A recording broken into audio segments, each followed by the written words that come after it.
Welcome to the Never Throw in the Towel podcast. This episode is sponsored by Test Me. We are thrilled and really proud to be sponsored by Test Me because they are an organisation that share our values and mission around improving men's physical and mental well-being. Test Me Health focuses on the important link around gut health and well-being, which is so important because it's gaining knowledge around food that impacts the gut in a negative way, which can be a game changer because we are gaining knowledge and education around nutrition and diet, ultimately resulting in a much better and safer lifestyle. I just want to say a huge thank you to Test Me for backing and supporting the Never Throw in the Towel podcast, which is stories around resilience and adversity in hope to help and inspire, and trying to change the culture around men talking with the message that talking is a strength, not a weakness. Please like and subscribe to the channel because more likes, more subscriptions, and the more this channel grows, ultimately, this will help more people. Enjoy the show. Never Throw in the Towel. Welcome to the Never Throw in the Towel podcast, Season 2. So our first guests on this Season 2, they both have self-proclaimed 12-inch beards. That long they actually wanted me to trim them on the podcast. We have the director of the Geordie chapter and the photographer of the Geordie chapter, Alan Glasper, Steve Dobson. Welcome to the podcast, gentlemen. Thank you for coming on. So, Will, did I throw you there with that introduction? No. It was a cucumber. Waiting for the actual problems. Yeah, so firstly, thanks so much for coming on the podcast today, lads. This episode is going to be probably a little bit different from what we've normally done in regards to our podcast, because this one I'd say is going to be more of a plug and a thank you for what you're doing. So I'm just going to open this up to just telling me what you're doing and how this all came about with choosing the Never Throw in the Towel podcast. So what we're doing a charity ride. We do a charity ride every 2 years. First one we did was 2020. We tried to do it, and then COVID hit and we had to delay it a few months. And that was a Land's End to John O'Groats charity ride, where 25 Harley Davidsons took part in, obviously, Land's End to John O'Groats. First of all, we had to ride down to Land's End to start it, then up to John O'Groats, and back to Newcastle. So theoretically, over the 3 days, we did it twice. Right. I think we did a total of 1,750 miles over them days. Wow. How that come about, that was in aid of prostate cancer. And it was, we always say, like you said yourself, Anthony, it's always about raising awareness for these charities. There was a few lads who was in the chapter, the Geordie chapter, who were going through prostate cancer treatment at the time. One of them was the then director, who I spoke to quite regularly about his treatments, etc. He was quite open about it. He spoke at some of the meetings that we were having. And then, obviously, other men started opening up, talking about their treatments as well. So, on that run, the grand total at the end of it, we managed to raise £20,000. Wow. Had some great donations from companies, etc. A lot of the money was raised by members doing various things.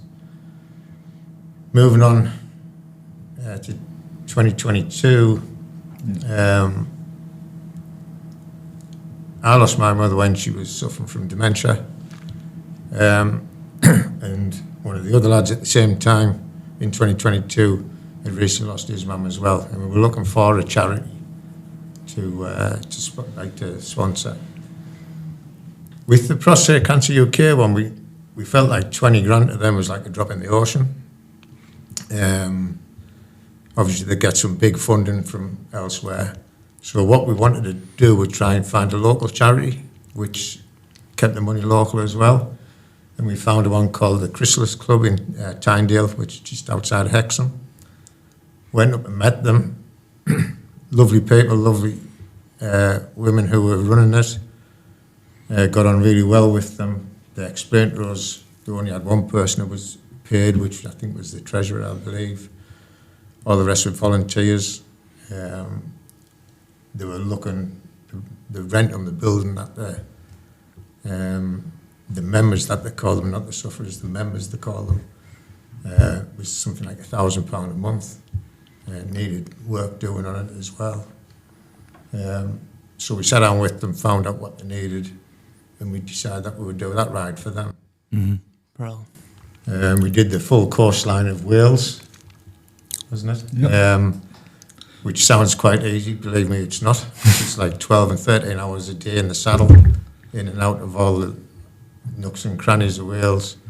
And then we rode back up through the Spine Road of Wales, which was absolutely amazing. Again, we did about 1,300 and something miles over the 3 days on that. Hard work, a lot harder work than the Land Centre on a Groats one. But again, it's a charity that was close to quite a few people's hearts, and it still is, because dementia, Alzheimer's is a massive thing. And it's getting bigger. Awful, isn't it? Yeah, and it is awful, yeah, definitely. I think it touches most families at some point. I lost my gran to dementia. Aye. A very good friend of ours in the chapter at the moment. Her mother's suffering. It's I think every family at some point will have somebody that suffers from it. Yeah. And the fact that you found a local charity where the money would be so well received, and they'd be able to make huge impact with that money, rather than, as you said with the first one, to drop in the ocean for them. So the impact you'll have had on that small charity, you probably are still hearing about it now. Well, they keep in touch. They send us the newsletters. They send us the AGMs. We didn't just we didn't just forget about them after that ride. Yeah. Being back, still sponsor them. We'll still sponsor them going forward. You know what I mean? Yeah. Every little helps, like I say, and it's a place not only for the members, it's for the carers to go and have a bit of respite as well. And it's a nice closed area for them. They'll take them on day trips to like a closed garden, so they can mess about in a safe area in the garden and things like that. So it's things like that where the money goes to, you know. Yeah. And then moving forward to this ride and yourselves, again, it's something that I've always felt passionate about, is men's mental health. We lost one of our members to suicide a few years ago, a young lad, which was heartbreaking, really. His dad's still in the chapter now, and he does his own thing with his own little charity and what have you. And I was talking, we've got quite a lot of ex-service lads in our chapter. Right. Policemen, prison officers, from all walks of work, you know what I mean? So, and I get a lot of calls after hours, people struggling, or even when they first join the chapter, they'll say, I'm going to join the chapter, but I don't think I'll be turning up because I don't like being around many people and what have you. So I'll obviously just come along, try it out. If you can handle it, if you want to get up and walk out, you're free to do that. And there's quite a few of the lads who's done it, ex-service lads, and they've really enjoyed it. And they've come up afterwards and said, that's not what I was expecting. And if you're walking into a room where there's 80 to 100 odd people in a meeting, it can be quite intimidating. Yeah. But we've got people looking out for new members who's coming in, and they'll go over and introduce themselves and make sure that they're sitting with somebody, that they're not left alone, you know. So it's things like that. And then I was talking with the team that we have who organised the Bond of Brothers ride, we call it the Bob Ride. And as you said, this one needs to be for men's mental health. And everybody was in agreement straight away. And literally the same night, Anthony popped up on Facebook with his Never Thrown the Towel project, and I'm like, what's going on with this? Yeah. Because it's obvious when you talk about things, your phone's listening all the time, isn't it? You know? Yeah. So I think it was the next day I got in touch with you, Yeah. and it's just snowballed from there, basically. So, Well, we were. I keep on saying thank you for what you're doing, but I'll just share the story really, like where it comes from. So the charity side of things was never a plan. Basically, I'd done a talk in September, and I spoke about I shared a story, and it had such a huge impact, and it was called Never Throw in the Towel. Someone, the organizer asked me, she said, what's your talk going to be called? And said, the talk's going to be called Never Throw in the Towel. The name comes from my grandma's eulogy. Then I love the outdoors. I love exercising, and I love cold water. So I thought, I want to do something, like I want to do a boot camp or like a retreat evolving that, and going to do it in November. And I'm going to call it the Never Throw in the Towel Project. So I put a post out, said, right, it's around men's mental health. This is what it's going to be. We're going to go meet at Hampsley Forest, go on the walk and talk, boxing, bit of breath work. Breath work prepares us for a cold water dip. And there wasn't, I think there was only, at the time, there was only 8 that signed up. And I was like, I was expecting a few more to turn up, to be honest. And Craig, me and Craig go way back, where Craig used to work for me. Me and Craig have always basically had a really good friendship and always liaised now and again. And I basically reached out to Craig. I think it might have been on LinkedIn, and I said, "Listen, I'm doing this. Do us a favour, come and like show your support." And I think he was a little bit skeptical, but purely being a pal, he basically said, "I'll come along." Anyway, we done the retreat, and it was absolutely class. And we came away on the night time. Craig sent us a massive long message saying, "Listen, mate, I've still got the message. It gives me goosebumps actually when I look at the message back now." But Craig sent me a big long message saying, "Listen, mate, you need to keep this going." He went, "There's blokes today that have really, really needed that, and there's a couple of blokes, one particular who really needed it." He said, "You cut his hair. You didn't realise, but the time that you give him in the barber's chair, like, really, really helps. Like, honestly, you need to keep this going. If you want any help or support, I'll help."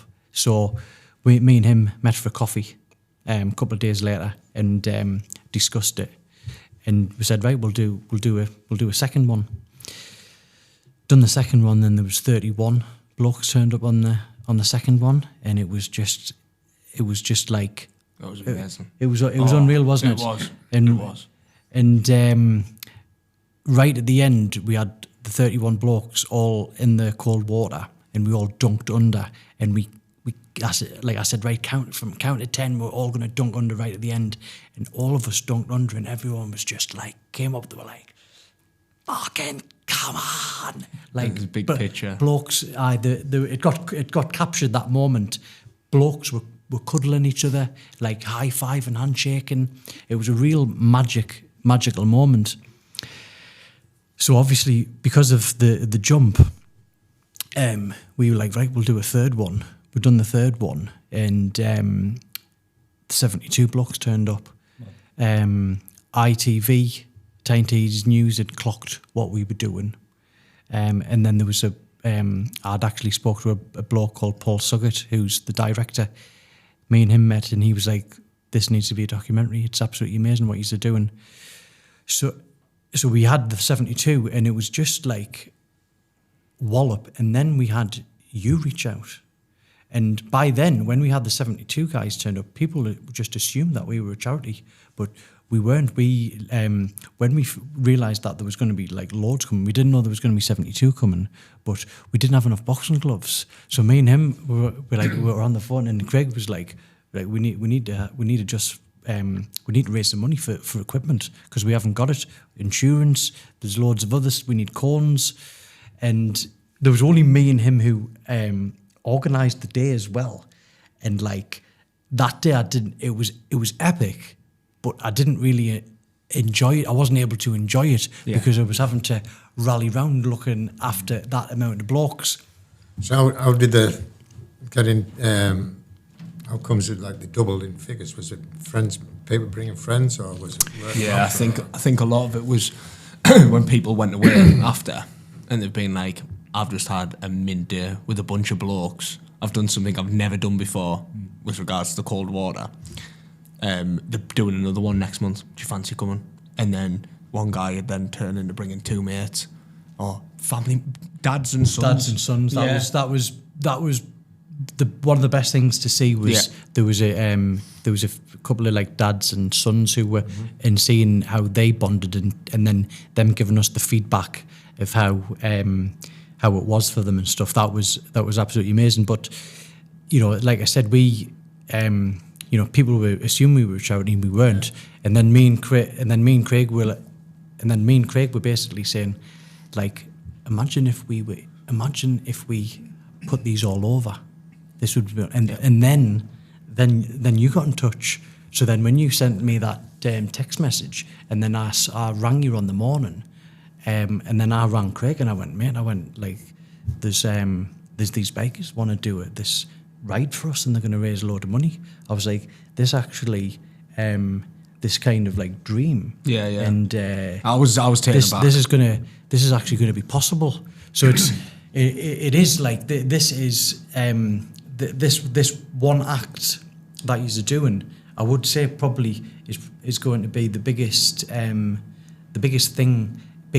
pivot that we've actually had, because it's going to give us the opportunity to, because the money that we're going to have, the money that raised, that's what we're just going to literally throw it into all the training and have ambassadors dotted all over the country. So they've all got the mental health training, the open water, the cold water therapy, all the stuff that's needed to roll them out. So if you look at it as a stepping stone, can't you? The people who've already met, the people who've already got interested, who's promoting the ride and the charity. They've never thrown the towel. Project. Do we call it a project or would you call it a charity? Well, we've got the two aspects, you see, because we've basically got. So when I go into companies and I do talks, I charge for that. Like that's like a business. But the Never Thrown the Towel charity is the monthly free retreats that we do. And we always wanted to make me and Craig, we had right at the beginning we said we want to do them for free. And so that's what it's going to be. So basically what you're doing, it's very similar to what we do. It's sorry, I've still got this cough. It's very similar to what we do, and this is how I got back into the chapter, believe it or not. I joined the chapter 2002. I was going to say, you were in it when I met you. And then when I worked for Harley for a while, and then when I left, I was more or less asked to leave the chapter because of the new owners of the dealership, who thought I had a little bit too much influence over chapter members. Right. And then, well, it's funny enough, it's like 10 years to this week, I went through a messy breakup with in a relationship. I was proper down.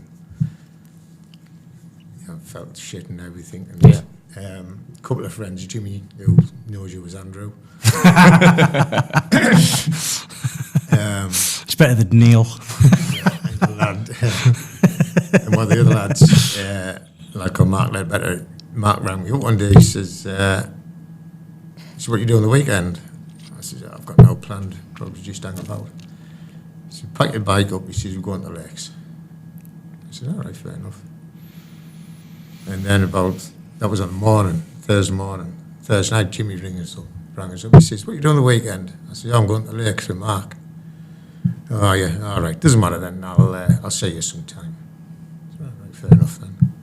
Thought note of it. So me and Mark rode over to the lakes, got there, and it was a road crew weekend. So we have lads who organise the rides and everything, call them road crew. There's 25 of us in at the minute. There was 15 lads over there waiting. And that was me initiation into road crew. Oh, no way. And it was... Class. So Jimmy was there as well waiting, but he didn't realise that Mark had already spoken us to get us over there. And that's how I ended up back in the chapter.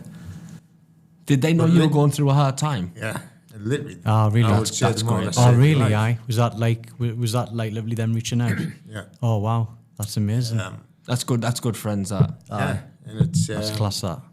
So at the minute, I mean, we still have the road crew. It's still, like I say, there's 25 of us in. Steve's in the road crew. And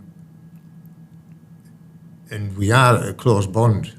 Yeah. Brothers, you know. Yeah. We all look out for each other. We've got to, because we do a lot of miles together. We can ride identical to each other within that. And that's all through bonding together. When we do practice rides, weekends, we call them bonding weekends, but it's like, it's rider trading all the time, etc. Yeah. And straight away when we started doing the bob rides, I thought half a dozen of us might sign up for it.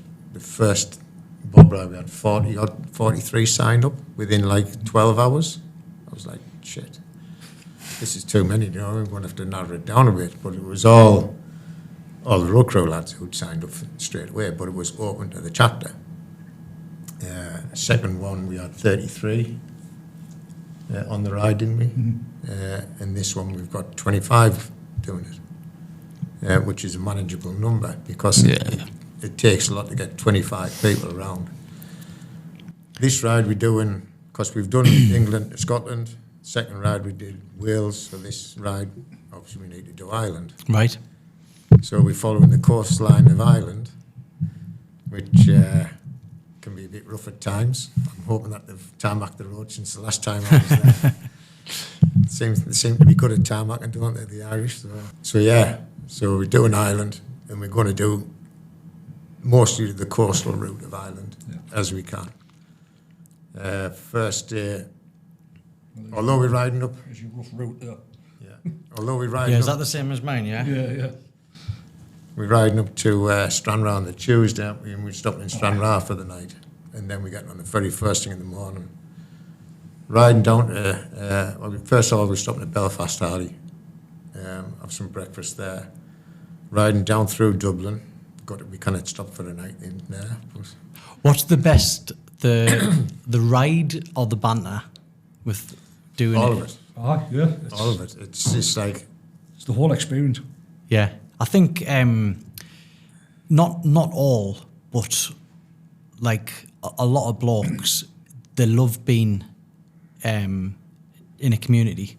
I personally, I love it. Like, this is why I genuinely love the retreat and the brotherhood side of what it brings. I mean, I'm a barber. I've covered my career around talking to blokes. I think there's like, you know, there is strength in togetherness and packs and stuff. Blokes, we like it. Everybody's got everybody else's back. How the Bond of Brothers started, it was down to women. Because obviously women's in motorcycling has grown massively over the last few years. They've got International Female Riders Day. I mean, I've got some great friends who are women who are riders, and they're great riders as well. Mm-hmm. Like my partner rides, and she'll just go thousands of miles and just tag on, you know. And but the female riding thing just exploded, and some of the men, I'm going to say the older men, although I'm one of them now, we're starting to feel a bit, not intimidated by them, but like overshadowed by them. And I started noticing this, and they were complaining, women riders and all this, that and the other. So I'd said to the director at the time, Barry, I went, why don't we do a ride where it's just the men? The women have their own ride. I think they called it the Sparkle too, or something like that, didn't they? Like you say, they have International Female Riders Day, which is massive. Yeah. They get thousands of women doing the ride. I think they did Silverstone one year riding on there before some major event. So I said, why don't we do something to bring all the lads back together, do you know what I mean? Because you could see them just splinting off, couldn't you? Yeah. 2 or 3 on a ride and whatever. So this is how it all come about, to bring it back. Yeah. It was Bonnie Brothers, you know? And the thing is, there's sometimes you're scared to say something in case of offending, but like in this modern day world that we live in, but there's what's wrong with doing something for that? It's just the blokes. It's the men, It's just the men, and that's you know, we have done we've done women's retreats and stuff, and they've been fantastic. But we also, obviously, the core of the project was to try and tackle male suicide. Why? Because 3/4 of reported suicide are male, and the blokes are the ones who really struggle to talk, and that's why, you know, we've always, our passions always lay with the men, like doing something for the men. Yeah. Sorry, Craig. It's funny you're saying that, because it is that the men struggle to talk. And I'm going to bring Steve in a bit to tell his story. First met Steve, he moved into the street. He lives about 3 doors from us. And we got on great straight away. I think he had some sort of, was it a Kawasaki or something in the garage at the time? I was just doing my test. Was it pink? And I'd gone out and bought a Kawasaki GPZ 500 second-hand off a mate of mine. And we knew there was a problem with it. We just didn't know how bad it was. Right. And the bike never did run, never did get ridden. Did you both have beards at the time? I think I've had a beard since I was about 12. So it must have been, and you obviously, you like bikes, it must have been love at first sight. His first bike, I can never remember the model of it. He had an old classic Harley when I first moved in. Was it a Chevrolet? Aye. And this bike was like nothing you've ever seen. And again, going back to what I mentioned to you earlier, like back in them days, Terminator 2, Arnold Schwarzenegger riding his big fat boy, and I just saw this bike and I was just like, wow. And obviously got talking to Alan, and 6 months later, he comes home on this brand new 2003 100th anniversary Harley Davidson Fat Boy in black and silver, 2-tone paint. And I remember it like it was yesterday. Really? I think you remember it better than Alan. And I just saw this bike and it was like, He wasn't naked riding on it, was he? where do I sign up? At that time. And at this point, I'd passed my test, and I think literally that weekend, I went to, what was it at the time? Just Harley's through Newcastle, and Alan came through with us. And I went through that weekend, and I bought my very own Harley Davidson Sportster custom 100th anniversary, and the same paint job as what Alan had in his Fat Boy, and it was like, Nice. it was just that was it for me. Really, aye. It's what I'd wanted from being a child. Aye. And like I say, as soon as I saw his bike, it was like, aye. Well, no, you can see it in your both your faces when you're talking about your faces are. Once you get lighting involved up. with them, it's just another world. It's Is that the chapter, once you get involved with everything. the bike? Biking. Bikes, I mean, in this day and age, sadly, I think bikers are still sometimes seen as like rowdy, tattoo-covered heathens. I don't know what better word to use. You'll never meet a better bunch of people than a set of bikers. I've been all over Europe for the last 20 odd years to bike rallies, etc. I've never seen one fight. Yeah. Really, aye. They are stigmatised, and I think a lot of it comes from films. Yeah. You know, and now Yeah, one of the big, it does have a Yeah. aye. Also, I think whether it's Stigma there, and it's also probably seasoned with a little bit of the appearance, because it's such the beard is such a strong, masculine, manly look. But then obviously leather jackets and whatnot. Yeah. One day Craig will grow one. There's absolutely no chance. I shave literally once a week. Once a week, I have to have a shave. He gets the cat to lick it off. Yeah, I just go outside on a windy day, to be honest. But what is it about having a bike then? Is it the freedom, or is it like, because you talk about the free and the open road? So, again, coming back to mental health, it's like you put a helmet on, you start a bike up. Within a couple of minutes, everything's just left behind. You haven't got time to think about anything that's troubling you. You've got to concentrate on the road. It's like you can ride thousands of miles. It's a funny story. So you can ride and you just talk to yourself in your helmet and whatever, you know what I mean? Then we started getting headsets. And he would still talk to himself and forget that I was there on the other end. Talking to where he's gone. Are you talking to her? It was funny because we were going down south of France one year. One of my mates, Ernie Story, he just bought himself a Harley and I lent him a headset and we were riding down, cracking on, and he's one of these, he never shuts up. Right? He's just 100 mile an hour, talks all the time, so I just switched it off. Left it off for about an hour.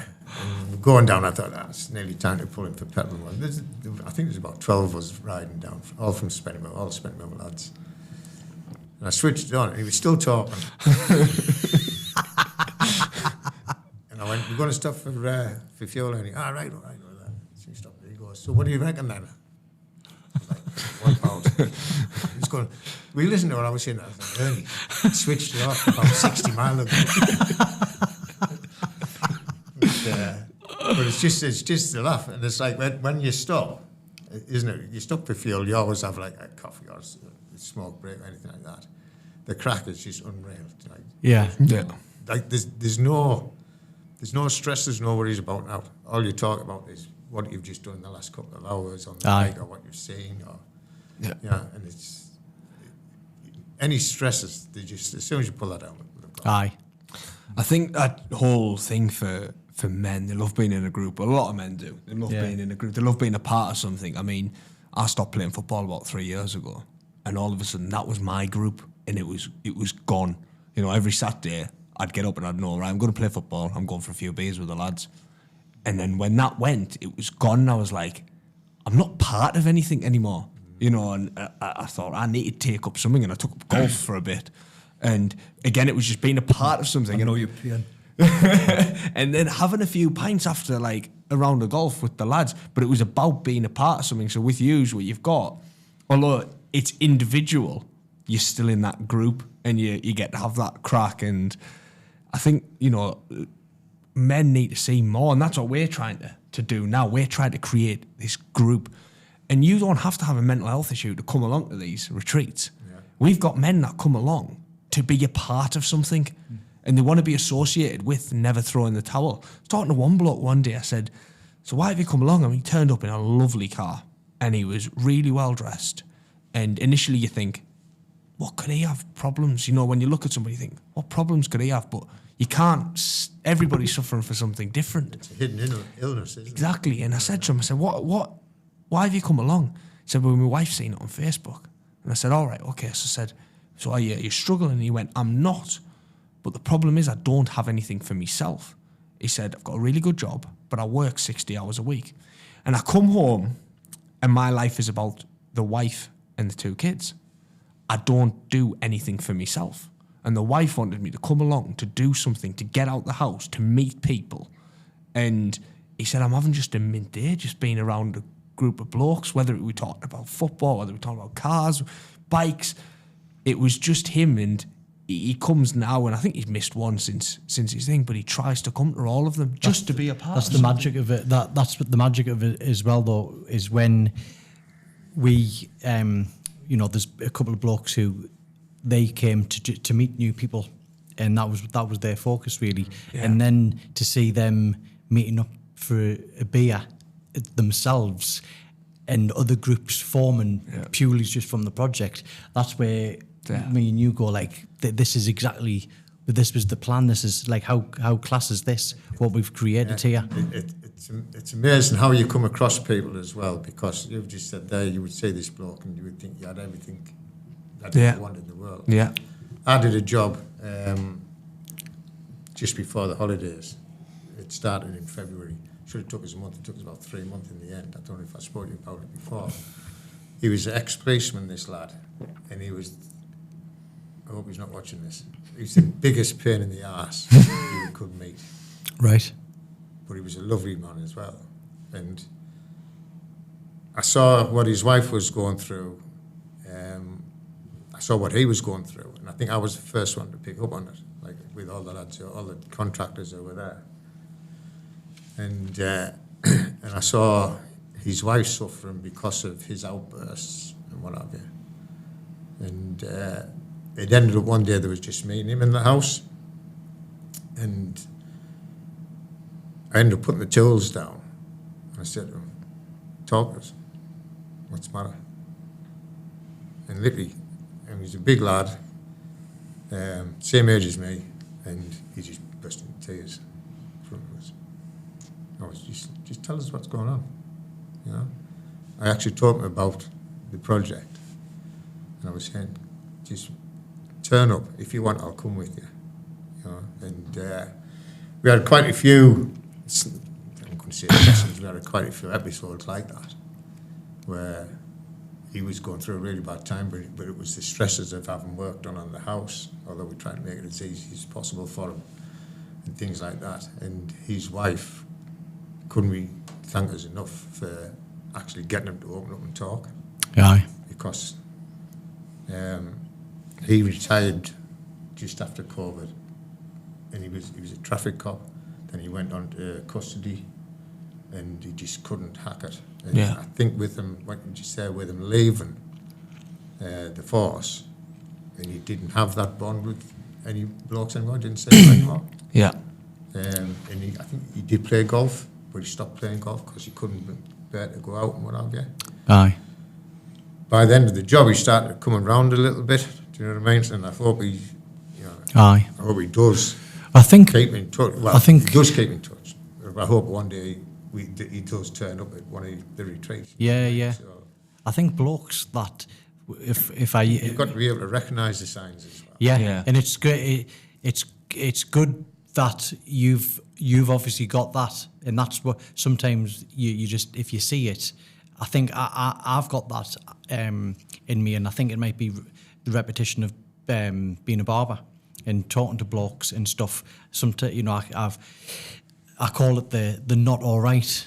Like if someone says I'm all right, and I'm like, that's not all right. But it's How you doing? All right. Yeah. You're doing fine.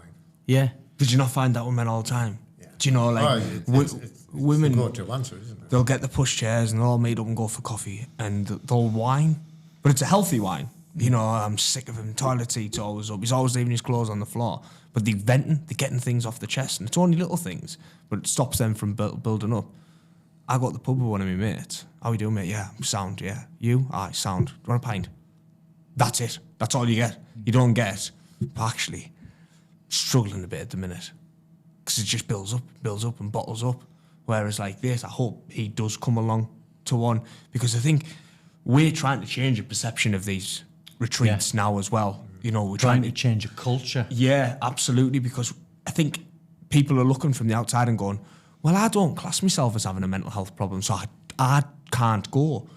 But anybody can come. You know, if you want to be a part of something, Anth touched on the blokes who meet outside of the retreats now. There was once we were walking along and he said, oh, did you not see it in the WhatsApp group? And I went, oh, no. And he went, oh, it must have been in the other one. And I said, oh, what's the other one? And he said, oh, me, so-and-so and so-and-so. I've got a WhatsApp group. And I was like, oh, did you know each other before? And he went, no, we met on the retreat. And you know the lads, the blokes I'm talking about. Yeah. And it was like, whoa. So now they've got a little friend group. And they might meet once a week or once a fortnight, but that's them now creating that group. And he could meet people, you know. Once you go for that walk and you're talking to people, we go walk about an hour and 15 minutes usually, and you're talking to people, you find a common interest with somebody, You will do. We're men. You know. Majority have got that common interest if they're there, haven't they? Yeah, You know what I mean? yeah. That's the thing. And the thing is, it's we're on about change. We have to try and change the culture, and I know men are different from women. We are, but I do believe that we have to try and change that, change the culture around talking. The last 2 weeks, I've done 2 talks at construction companies. One of them was over 200 blokes who I was doing a talk to. Actually done it on a building site, and I asked the question. So what sort of reception did you get there then? Well, it's always, a lot of the time, initially it's always cold. It's always cold because, and you get embarrassed looks when you're touching on stuff. That's always the case. There was a couple of months ago, a bloke got me in the company, and he after I'd done the talk, he said, you know what, no one wanted for you to come in. Like, it was getting mental health. It's a load of shite. We don't need to, like, why are you getting someone in? Which is still mad, because one thing that I know that we will all agree on, if it's man's biggest killer, from, in the stats keep on going up, but it's man's biggest killer from up to the age of 50 and above. Surely we should all talk about it. If we talk about it, we have more knowledge, and if we have more knowledge on it, then we can help save lives. Everyone will agree on that. It's funny, the building game, it's changed since I got into it, and that's like 40 years ago now. Where the older generation will understand where you're coming from with this, but the young ones, or the younger ones on the sites at the minute, and it's going to sound really bad, this, but it doesn't. I don't mean it to be. I mean, my son's 30-year-old. I watched him and his mates. I've watched them growing up, and a great set of lads, you know what I mean? But a lot of them who's working on site, some of these lads are earning £400 a day. Right? Yeah. And they don't know what to do with the money. Mm-hmm. I've been to football matches with them, and they're like that all through the match. And I'm going, what are you doing? What's the match? They went, we're putting the betting. The betting where the ball's going out, the betting who's going to take the next to win all the time, and that's the culture that we're in now. Yeah. Now, great when it's working, but when it doesn't work, this is, to me, how we're seeing so many suicides. Yeah. Well, with what's going on. Construction's the worst in the UK. Yeah. The Northeast's the worst region in the UK. And like when I touched on that, I asked all the blokes in attendance. There was over 200 blokes. Hands up if you feel anxious, depressed, down. Hands up if you. How many hands did you get? There was 2. Yeah. And then I'd done a week after, and it was in front of 50. None of them put their hands up, and I always do it to the women as well. And you always get a full house, always the women, right. And that's quite it's always a great example, because then you put it on them and go, look, this is one of the reasons why suicide is so bad, is because we're not opening up, and we're not talking. We have a simple talk before each ride out. We do different riding systems. We call one of them Barbe System. We call it a second-man drop-off system. Everybody stood in front of us. We always do a safety brief at the beginning of the ride. Everybody knows the Barbe System? Yep, everybody knows it. Yes, and they're all nodding yes. Put your hands up if you're not sure. Yeah, put your hands up if you're not sure, we'll explain it. Yeah, nobody puts hands up. Get out. 2 corners, you've lost half the pack. Because they don't know the Barbe System. Mm-hmm. To me, when you talk to a big crowd, you're never going to get that participation where they sit down. Because they don't want to, because they want to look stupid in front of somebody else, you know what I mean? Yeah. But he always gets people after the talks to come and get a free haircut. You always people come. Some people say, I'm going to take a free haircut. You know what I mean? Yeah, it's going to save us 20 quid. But actually, they come, and a lot of the time they talk, don't they, to you? Yeah, that's when you get it. When you're talking about participation in a group, it's a man would find it embarrassing, going, yeah, I'm suffering from depression, or like I'm in a bad place. but one-to-one with Anthony after in that barber chair, they feel like they're in a safe space. So and that's why Anne's talks are so successful and, you know, so impactful, because he does have that one-to-one bit after where he can really make a difference to people. And, you know, but the thing is, though, it is actually huge strength if someone went. Yeah. That actually is a huge act of strength, and this is this is why we've done the podcast. This is why everything that we're doing is trying to shift the culture, because I think if we're a bit more open about it, that's when we can help. That's when people can be. The hardest thing for any man is to say, "I'm not okay. I need help." Yeah. Because they think it's a sign of weakness. Yeah. And that's the problem, I would say, with 99.9% of blokes. They don't want to look weak. They don't want to look like less of a man. Aye. And that's not what it's about. But sharing stories. This was one of the things, but with me being a barber. So, like, I was helping blokes, but they were also helping me from the barber chair. I had blokes opening up to us. And then that was like, I need to let them know that I'm someone I've been in a horrendous place, but I'm someone who's got through it. So then when I started like sharing my story, I think that's when it's like, all right, okay, well, I'm not that weird then. And it's not that weak. And this is why I think storytelling is so important. And this is what's going to lead me into, you know, this whole podcast again. It's just simply the power of storytelling. I had somebody on the phone. Sorry, I had somebody on the phone one night last week. One of the members, and I said to her, I said, I'm going to have to take this upstairs, because I knew it was going to be what it was going to be, you know. So, like you say, you sit and listen to them, and you talk about anything, just to keep them talking, and it comes out in drips and drabs. Then you find yourself, you telling them your story of what you've gone through as well. Aye. And sometimes I think, have I took over this? That come to me for help, and I'm offloading on them. But like you've said there, because you are, you know, telling them that you've been through this as well. I think it helps. Leading on to Steve. Yeah. Steve suffers really badly with his mental health, depression. Right. And Jesus, how many times have we sat till the middle of the night talking? Do you know what I mean? But it's but like talking about anything, it's just to keep them there. Because if I let them go on, I think if you show it's not being like self-indulgent in terms of like talking about yourself. For me, I think it's when I do the talks, I show my vulnerability, and it's to give the nudge. Yeah. And what's your story then, mate? So the background for me, in my younger years, I was a prison officer. Did 13 years.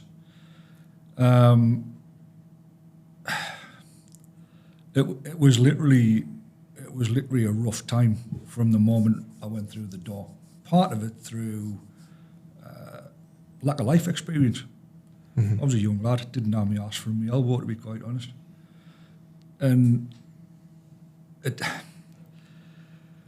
that was the sort of environment that where I was saying earlier, where at the end of the day, men don't want to look weak. Yeah. That's not an environment where you can look weak. I've still got friends that, saying that, a lot of my friends are coming up with retirement or are leaving now. But guys I still know that are in there, and I know they're under so much pressure, so much stress on a daily basis. They cannot see it. Yeah. Because that's their day to day. A friend of mine who I worked with a lot of years, I've not seen him for a while now. He's been retired. Christ, maybe he's going back 7 or 8 years now. And I always remember he was one of them blokes. There's no such thing as stress. There's no such thing as depression. And I always remember when he'd been gone for about 6 months after his retirement, And he said to me one day, he says, do you know what? He says, I didn't realise how much stress I was undergoing into that place every day. He says, my life has changed so much.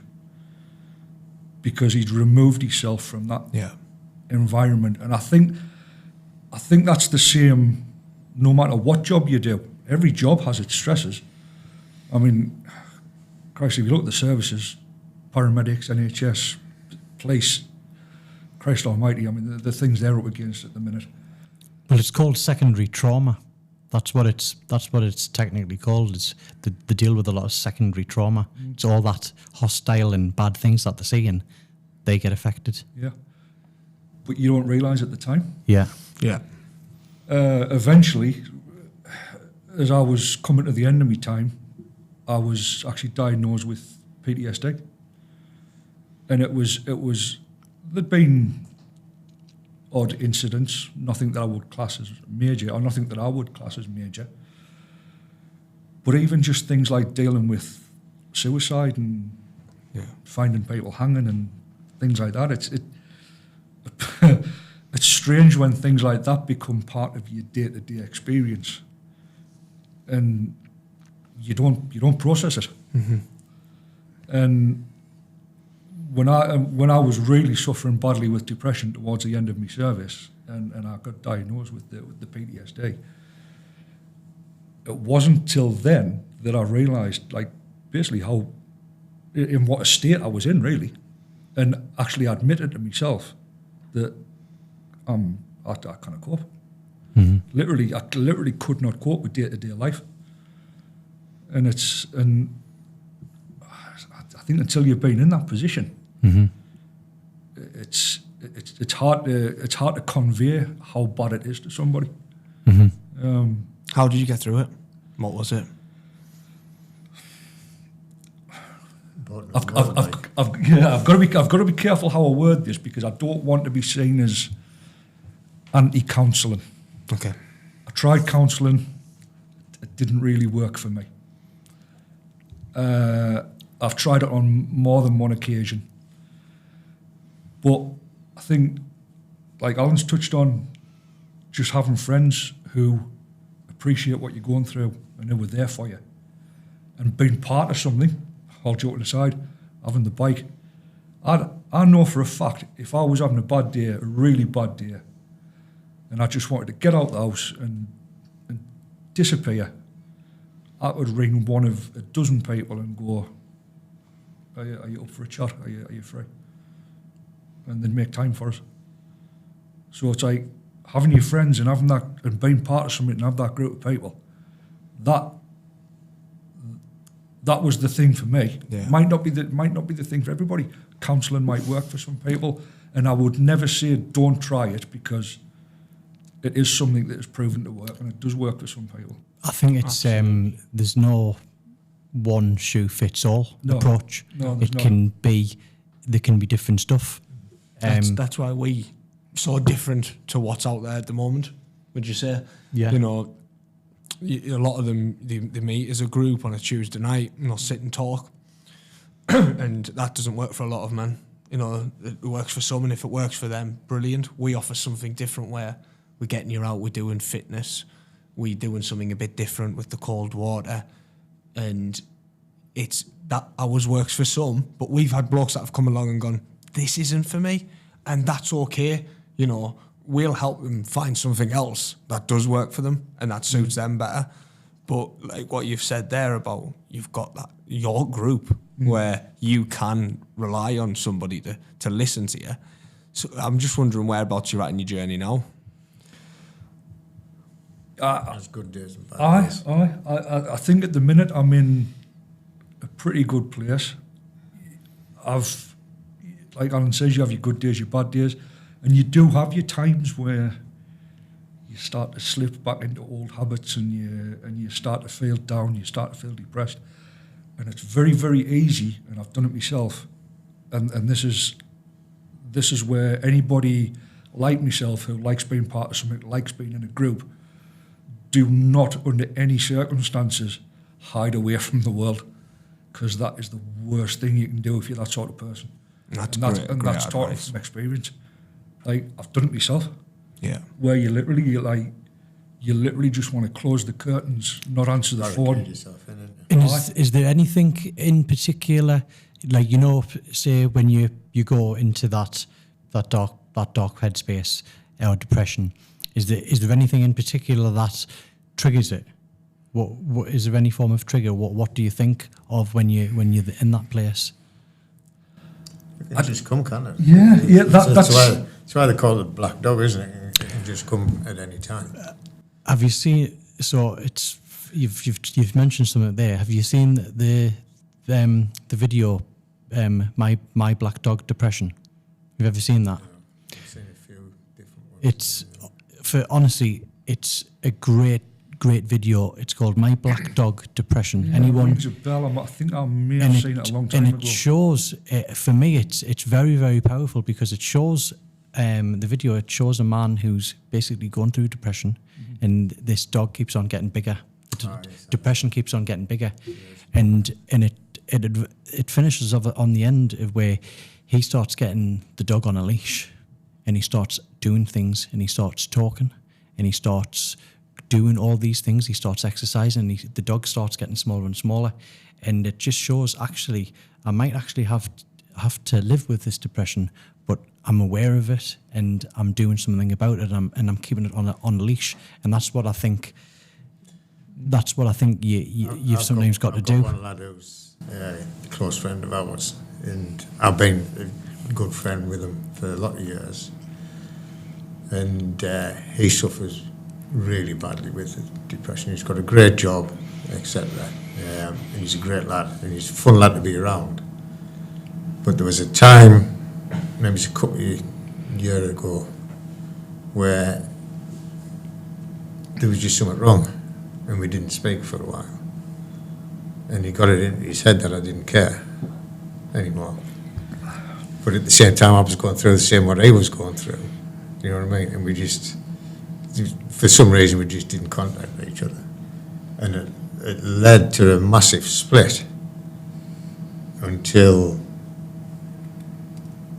maybe about 9 months ago, something like that. I think it was middle of last year, something like that.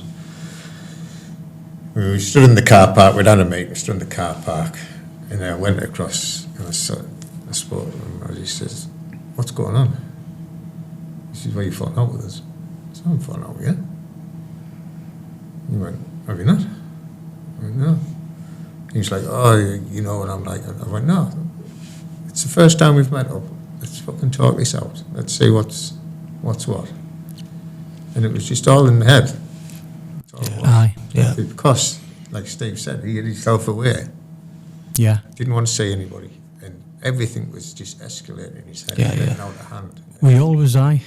And it's- We always build it your up. mind's your worst Yeah, enemy. it is. yeah. Well, how many times, like, where this happens every time, whether it's your first job or whatever it is that you're fearful for, it's never as bad, is it? No. The reality is never as bad as what's in your head. That first job, meeting someone new, or whatever it is. Coming it's along never, to one of our It's retreats. never as bad Yeah. as it's like, oh, it wasn't even that bad. Why was I thinking that? There's a lot of we used to do sales training and all that shit when it was Harley, and there was a lad who used to do it all, and he was a really good lad called Dean Hines. And we always had our complaints about, this is not working for us, that's not working for us. It's always about management. And I was probably the biggest complainer out there, you know. He sat us down and he went, he says, "So that's your complaints there." Wrote it all down, this big circle. He says, "Write down there what you can do about any of them things there." And I couldn't write anything down. He goes, "So what are you worried about?" He says, "That's management's problems, they're not your problems." And I've said that so many times to people, I was even saying it today, believe it or not, because there was something going wrong on a job. I was going, "What are you stressing about? It's not our problem, it's their problem. Yeah. What's the point of you getting yourself involved in it?" Yeah, yeah. And all of a sudden you just like, just chilled out. Aye. Yeah. It's never. You can cook it all up the in your problems head. that you go to bed with on a night, by the next morning you just think, "What the fuck was I worried about last night?" I know. It's just understanding, and what you said. It's there's no. You touched on a professional. That's not like a bad thing. What you've said there. Sometimes someone else might be your guy, or it might be your partner, or there's different stuff. There's some people. I do believe that if you've got to dig deep to get better. I think fundamentally, I think it's got to come from you. Yeah. And I think on a huge positive, what you've touched on, you know, you've got your highs, your lows, but you've got the self-awareness, and you are doing something about it. We do the cold water. I done a retreat. It was a cold water retreat. This is how I first came about. And the bloke who was taking it, and he was this 6'6" alpha male looking bloke, huge beard, looked like a man mountain. He discovered cold water because he was struggling, like massively struggling. He'd had a breakup. His son wasn't very well, and he got into a really bad place. Somehow he discovered the cold water, and he found it. Some people turn to faith. Some people find it from speaking to a professional. Someone will speak, from the barber, from a pal, or whatever. It's about. There's many different things. It might be exercise, and people become obsessive with running because it clears the headspace. There's loads of different options out there. It's just trying to find who your person is or what your thing is to try to get yourself out of that place. Yeah. I personally want to thank you for sharing your story. It's never easy. I really struggled to tell mine for a long, long time. But once I did, you got more comfortable at telling. So I hope somebody watching or listening can take away from you telling your story, and it gives them the kick to share theirs. When did it start for you? How long ago?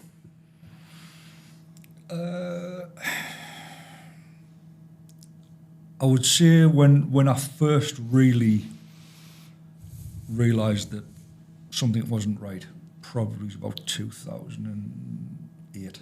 Okay, so 2007, 2008. Talking 16, 17 years ago. Yeah. What's the best thing you've done? Not talking about to do with your PTSD. What is the best thing you've done since then? It could be a ride. It could be an experience. What is it? What do I say without upsetting my wife? Give us two. Apart from your wife. Give us two if you want. I was just about to say the best thing is to do is get married to Well, Kate, yeah, because that's what's pulled him out of. I got A good married woman is in 2015, and it would be wrong if I didn't mention my wife Kay. She's been an absolute rock. Okay. She understands. Well, I'm saying she understands. I hope she does. She does a very good job of pretending she understands if she doesn't. Yeah. But she knows how to talk to us. She knows when I'm down, if I'm starting to slip. She can see it. Yeah. She talks to us. I think going back to what we said right at the start, are you okay?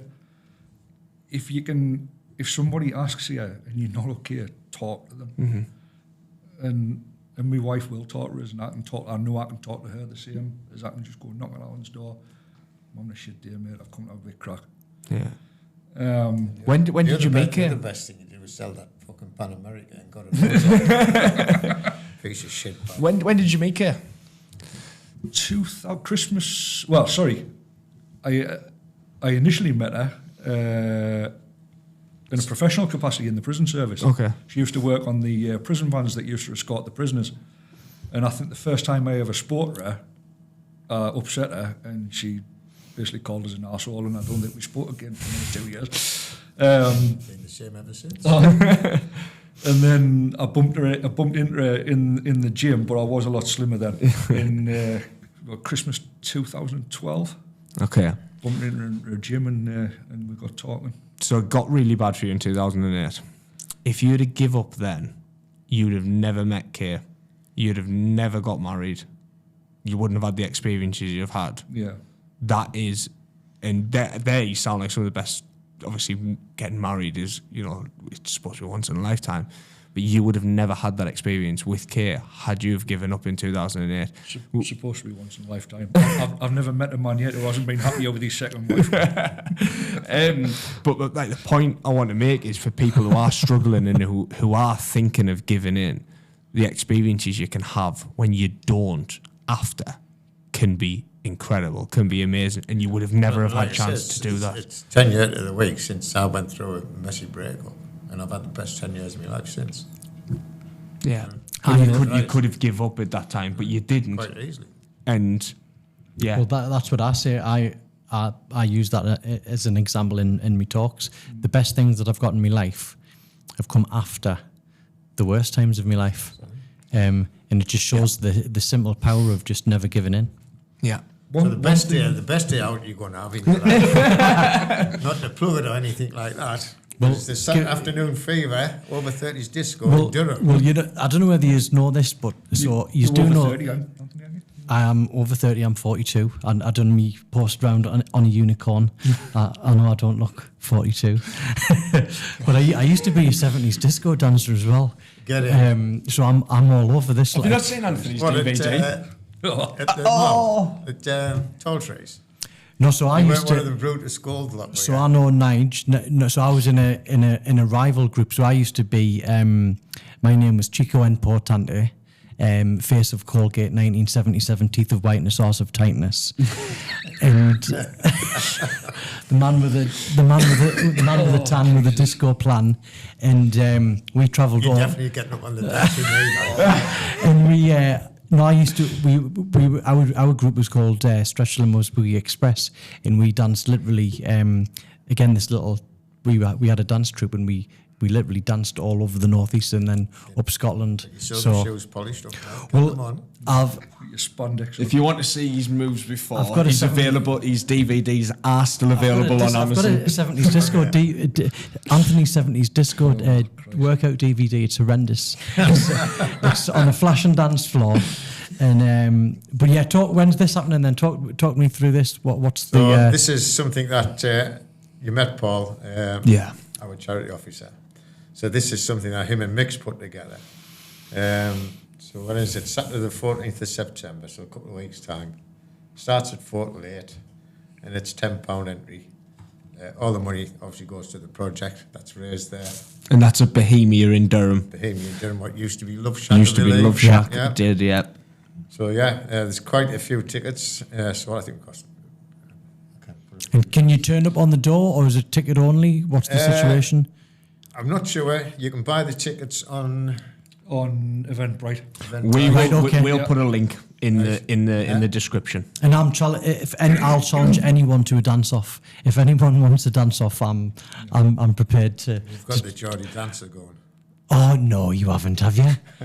As long as the Mac and Mover's not coming. I tell you what, the Mac and Mover was actually an unbelievable dancer. If you can remember him, right. The Geordie dancer was he was off it, wasn't he? But the interim a couple of years ago in I can't remember what you call that. What the club is now in Newcastle as you go in.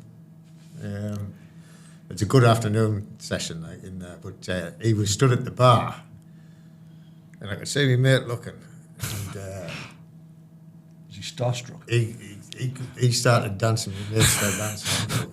And anyway, I looked at this bloke and he started giving. I went, fuck, it's a Geordie dancer. And he went, I'm away to Spain tomorrow. He says, but I'm going to out dance you, mate. Jesus. I think I have got it on video. How long ago somewhere. was this then?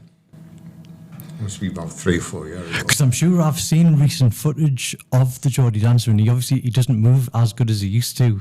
He's a little bit more because the kicks used to be quite high, but he's not as flexible as now. I don't even know who you're talking about. I'm gonna have to watch a YouTube video after this. What, have you never seen Geordie dancer? No, I'm not watching the Mac and Mover. I refuse. But No. I'll go and watch the Geordie dancer. He featured on Soccer AM, didn't he? Yeah.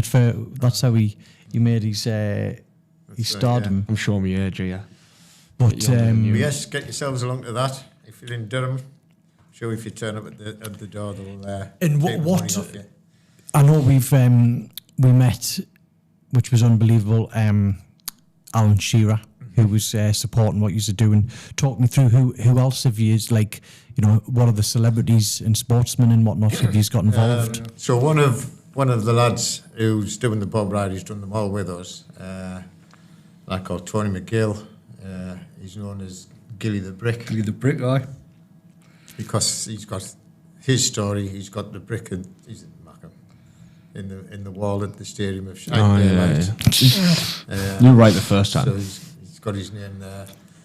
These are the stories about him using bricks to attack away fans. He's not a particularly big fella.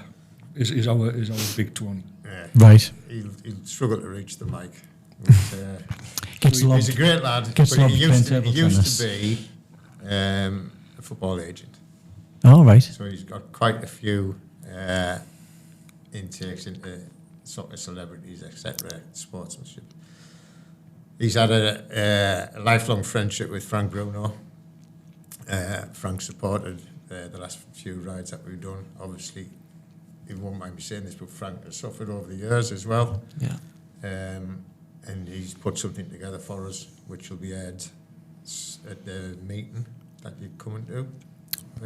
The 10th, isn't it? Yeah. Quickly touch on that then. Talk us through that as well. So I'll go through. So there's Frank Bruno, there's Niall Quinn, all good friends of Tony's, a few other the Sunderland lads.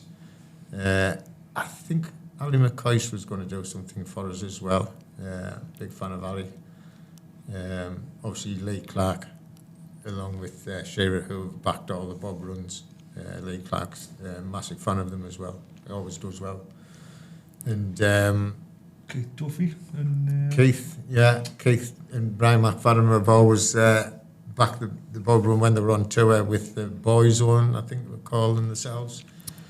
They always took a break and did a video for us, sent it over.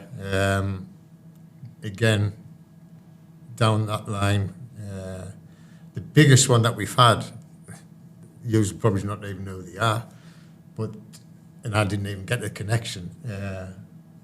Bobhead. Oh yeah.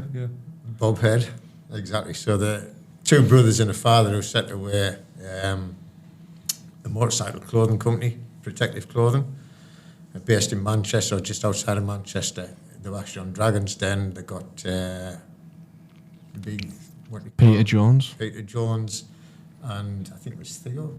Oh yeah, Theo Patheus. They're invested in them. The lads that actually they did I a video remember for us. them now. Yeah. They did a video for us last week. Yeah. It went live and it had over like 3,000 hits, like within Right. a few hours. I don't know if you've heard of, is it $1 Million Brogan? Brogan, Yeah. the Australian lad. He's travelled around. He's mental. Travelled around the world in Harley Davidson, but he was wearing their kit when he was doing it. We're trying to get him on board with it. But the lads, the Coronation Street cast as well. There's quite a few of them have chipped in. They're chipping tonight. But the Bobhead lads are in Europe now. Got the T-shirts on, and they've got the flyers as well. So they've gone to the European meet, which there'll be 100,000 bikers there. Wow. I'm normally there, but I've binned it off to come eat and see you lads tonight. Cheers. So yeah, hopefully we'll get it out there, and it is what it is. It's something that everybody can relate to. Yeah. Yeah, definitely. And At what's some point, it's touched somebody's life. Yeah. well, especially it being a male group that you are, it's the links. It's a very obvious link. Yeah. To be fair. So on the 10th, when you come along, you're going to do your talk. We normally have anywhere between like 60, 120 people at a meeting. We've got 267 members, I think, at the moment. We're down a few. So that there's quite a few people looking forward to you coming to do your talk. And Tony's going to when he does his presentation, he's going to show these other videos that he's secured in getting. So yeah, it should be a good night. Yeah, You know. fantastic. I think I've just had a quick look tonight on the is it Just Giving page that we're on? GoFundMe. GoFundMe. We're just over $4,000 at the moment. Right, fantastic. Yeah. I know John set a target at 10. I was quite happy to set it at 5. I think that was more realistic, but you never know, because once we'll be taking these flyers around with the QR code and that. Yeah. Goes around Ireland. Yeah. We always get donations made when we're on the road, don't we? Yep. What's the connection with Pete Wicks then? How does... So Pete's a good friend of a couple from Nottingham. Well, Vicky Green is our head of Harley UK, of Hog UK, which is Harley Owners Group. So like I say, Pete was doing the ambassador thing for Harley at the European meets, rallies, and literally they were the similar sort of age, you know what I mean? So they hung about together, became good friends. I was introduced to him, like I say, a couple of years ago in Budapest, and then this year, in Senegal in Italy. I saw him, he was talking to a couple of people, he waved, I went over, and we started talking, and I started telling him about the bob ride and what it was for. And straight away he says, "Do you know I've wrote a book?" I went, "No." He says, "I've wrote a book on men's mental health." He says, "On my journey on it." I was like, "All right." I said, "No, I didn't." And he says, "Anything you want, let me know." And I says, "Oh, well." I says, "Do I have to get in touch Tell with me you?" want him on the podcast. Yeah, if you're watching, Pete, come on here and yeah. And I said, "Do I need to be in touch with the agent, or do I have to go through Vicky to get you?" He went, "No, just ring us up." Passed his number over. But I spoke with Vicky last week. I said, "Pete's never replied to us." She went, "He's a pig for not replying." She says, "He's that busy." Yeah. She's mental. But obviously, you know, it is what it is. Hopefully he might come on board. Like you say, if you're listening, Pete, get in touch. Yeah. Fingers crossed. Get yourself to a disco. Yeah, dance off. I think we'll wrap it up there. Well, yeah, before we're gonna wrap up, we always finish on this question really. It's life's about stories, experiences. Both of yous, tell me your best story. And it can be any story you want. That is appropriate. Alan's got plenty of inappropriate ones, and they're all awesome. I've got to keep it to a little level. We'll leave that for the next one. How this one goes. No, what I'd like to talk about, and you know, we've mentioned it's not just men who suffer from mental health. Me and my pal bought a house years ago when I first left my mum and dad's home, and his brother, we had a big 5-bedroom townhouse. His brother split from his wife and he couldn't live with us. On a weekend, he would bring his daughter along. She was only little at the time. So she more or less grew up with us, you know what I mean? I mean, he was my best man at my wedding. They're like brothers to us. And unfortunately, his daughter committed suicide last year. And she was the most beautiful, natured person, beautiful to look at. And everybody loved her who knew her. She had everything going for her. She had twin girls, beautiful girls, and a son. And it's just devastated everybody. And we still kind of come to grips with it. And you don't know what's going on in somebody's mind to do what? Yeah. To do that, you know? Yeah. So that's not my best story. Yeah. But it's something that obviously the men need to be looked after, but so do the women. Oh yeah, absolutely. And it's being a dad, hearing stuff like that. I'd done some work with a charity called It's George's Mate. A mother reached out to us and she seen the work that I was doing and stuff, and she asked us would I cut George's hair. George attempted to take his own life. He's still in a coma. But when I turned up at the hospital to cut his hair, and I came away from it in the car by myself, and it obviously just makes, I've got 2 boys now, and I was just like, I just can't imagine what the parents must be going through for that. It's such a horrific thing, and this is why I think it's so important that projects, charities, and stuff, podcasts like this, are actively trying to tackle this, because the pain never goes away with suicide. The pain just passes over to the loved ones and the families. It's so important. I think once you lose, once you lose your parents, the only other fear is that you're going to lose your kids. Yeah, it's the biggest fear. My lad, he was suffering from anxiety when he was first and started work, and luckily he seems to be great now. You know what I mean? But I went through a period. I was like, shit. If anything happens to him, that we may done in, Yeah. But no, best thing of my life, best thing I did. Yeah. Boy. Massive Elvis fan, went to visit Graceland a few years ago. Oh wow. I love Elvis, by the way.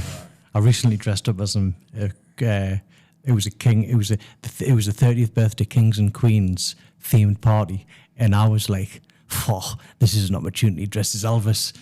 I love Elvis. No, we flew into Atlanta, Georgia. We were supposed to be doing a bike ride. Maggie had a bad accident in 2017, 2 days before we were due to go. We were due to ride across America. Me, Maggie, and Lisa, her friend at the time. And like I said, 2 days before that, she had a really bad accident. A police car come through a red light in a Land Rover, took her out. Loads of shit went on where the police were at fault, actually, because she wasn't on the shout or anything like that. Should never come through a red light. So she was, she's still recovering now, but she nearly lost her arm. For a young lass, it's horrific. But they did an amazing job on it. It ended up, we actually went, I can't remember when it was, 2019, I think, 2 years later. But we did in the car, we didn't do it on a bike. But there was other friends come with us at the time. It was just the best holiday ever. Just went to Nashville. If you're into music, you've got to go to Nashville for a night out. I can't remember much of it because we started doing this at 10 o'clock in the morning. So I remember sitting outside of Legends Corner. We met a girl when we were at the Jack Daniels place. There was a singer there, Legends Corner, and with Alan Jackson and what have you. I ended up sitting outside with the Tramps having a smoke, which was like the highlight of my night. But yeah, you ever get the chance to go there. So. Best story, like we're allowed to say on a podcast. Do you know what it is? I can't think of anything specific, but what I would say is if you want to ride a motorbike and you're thinking of riding a motorbike, just do it. Mm-hmm. I have had so many amazing I'm not times, allowed. you know. My wife's not. She wouldn't allow me to. But so I just turn up and get one. My wife Kate has always hated bikes. I've managed to get her on the back of the bike a few times, but she's not overly keen. Right. But she's never stopped me from riding or never wanted to stop us from riding. And honestly, you've got to try and talk your partners around, because if you want to ride a bike, you've got to do it. Like, have you had any really dangerous close calls? I've had close calls, but if you're always aware and you concentrate on what you're doing, you're a good rider. You just got to treat everybody's out to kill you. Well, yeah. Something's really going to have to blindside you to take you out. If you watch what you're doing. Mm-hmm. I mean, like, we ride Harleys. We're not flying around at stupid speeds, you know what I mean? Mm-hmm. But nah, as far as good times go, I cannot explain how many amazing times I've had on the bike. Yeah. And amazing trips, and just it's never ending because there's always another one. Yeah. We've got Ireland in 2 weeks' time. We've got a trip to Edinburgh. Highlight of the we've got a trip to Edinburgh. That's just a day out. Yeah, well, we're going to be meeting up with guys from Ireland, and every trip's an experience. well, every one of when I was a young lad, me and my mates, we literally just used to go on lads' holidays all the time. Magaluf, Iron Harbour, Ibiza. I've done You don't have to go to all these places. All you've got to go to, get a Harley, go to Barrow in Furness, and end up in the Albion pub The Albion. on a Friday night. No, but my point is that the best Star Wars bar. the best parts of those holidays were we got mopeds, and they were it was always just unbelievable. I mean, looking back, like I'd be in a pair of shorts, no top on, little helmet, blasting round.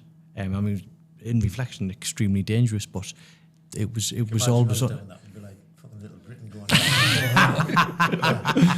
All right for him. Well, you were naked on your Arnold Schwarzenegger one, weren't you? With your 12-inch beard. But yeah, I think Craig, you can do the talking of wrap it up. So firstly, thanks very much for both coming on, sharing your stories. Thanks, Alan. Thanks, Steve. It's been an absolute pleasure having you. Obviously, huge thank you for choosing us as your chosen charity for the ride. So people, if you're watching and you can spare a few quid, we'll put the Eventbrite link and the GoFundMe link down below in the description. If you want to have a day out and you're over 30, get yourself along to Saturday afternoon Fever, which is on 14th September from 4 p.m. at Bohemia in Durham. Please continue to like and subscribe and comment down below if any of these stories today have had a positive effect on you, or it's helped you share your story and keep asking and talking to others. Comment who you'd like to see on the podcast. If there's anybody you think would be a really good guest, and we'll try and get them on. Season 2 is going to be massive. We have confirmed a huge guest, which we never thought we'd be able to get, but he's confirmed. He's coming on. I'm not going to let it go who it is. You're going to have to tune in. Follow us on the socials. Go to, is it the Bonder Brothers on social media as well? Yeah. Go to Bonder Brothers, give them a like and a follow, and you'll be able to follow their story and their journey around Ireland on the 25th of September for 3 days. And yeah, again, thank you for watching, and we'll continue to keep doing these. And thanks to Iona Urquhart at Test Me Health for becoming our new sponsor for the next 10 episodes. Until next time. That was unbelievable. That was a good wrap up. Yeah? Yeah. Getting better. Yeah. Getting there. Yeah, finish off, lads. Never throw in the towel. Cheers. Thank you. Thank you very much. Thanks very much. Cheers, lads. Fellas. Thanks a lot.